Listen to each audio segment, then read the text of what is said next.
দর্শক, বাংলাকে যারা ধ্বংস করতে চাইছে এই একটা বড় চক্রান্ত। আমি একটা জিও পলিটিক্সে অন্য বড় কথা বলছি। আপনি জানেন, পাকিস্তানে একটা নিউজ চ্যানেলে ওইখানকার একটা মানে ব্যুরোক্র্যাট, খুবই নাম করা ব্যুরোক্র্যাট আব্দুল বাসিত, উনি বলেছিলেন কি ইন্ডিয়াতে মোদি চলে আসুক, তার থেকে কিছু আসে যায় না। এখনও ভারতে অনেক লোক আছে যারা আমাদেরকে সাপোর্ট করে। এই ইন্টারভিউটা খুবই মানে ভাইরাল, সবই জানে। গত কত বছর ধরে মিডিয়াতে ছিল, আপনারাও সার্চ করতে পারবেন। ওই কত লোক যে আছে ইন্ডিয়াতে ওদের সাপোর্ট করে, তার মধ্যে ওর নাম নিয়েছিল মমতা বন্দ্যোপাধ্যায়ের। ভারতে একটা অ্যান্টি ইন্ডিয়া লবি আছে, যে সবসময় মানে ফ্যাসিস্ট, ইসলামিস্ট, এদের একটা বড় Nexus. Fascist, Islamist and communist, এদের একটা বড় নেক্সাস, যারা অ্যান্টি ইন্ডিয়া কাজ করে। ভাবুন,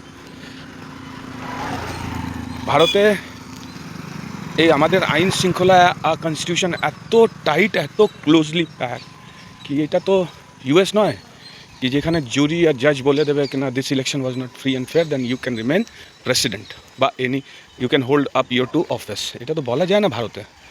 আর আপনি as a chief minister continue করতে পারবেন না, কেন কি যদি আপনার এমএলএ টার্ম শেষ হয়ে যাবে, এটা অটোমেটিক মানে আমাদের অ্যাসেম্বলি ভঙ্গ হয়ে যাবে, বিধানসভা ভঙ্গ হয়ে যাবে। আবার কিন্তু আপনি জিতেছেন, আপনি আবার যেতে হবে নতুন সোয়ারিং জন্য। এটা কিন্তু খুব থটফুলি ডিজাইন।